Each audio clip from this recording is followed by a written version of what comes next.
Amin. Allahumma sholli wa sallim ala sayyidina Muhammad wa ala alihi wa sahbihi ajma'in. Sama-sama kita hormati kepada seluruh ketua partai koalisi yang telah dihormati oleh Bang Bustami sebagai Cagup, juga kepada seluruh para relawan, hadirin semuanya. Saya tidak panjang berbicara. Saya ingin menyampaikan melihat aura-aura kita yang hadir di sini.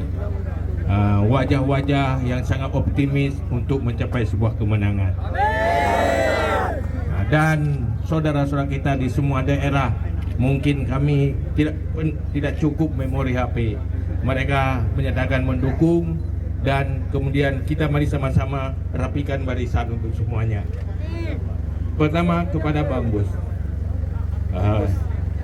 sebagai orang nomor satu, saya ingin ingatkan bersama bahwa rakyat Aceh menaruh harapan Aceh ke depan harus lebih baik.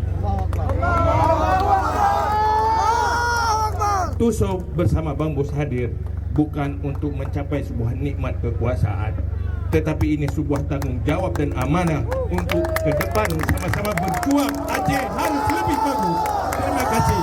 Assalamualaikum warahmatullahi wabarakatuh.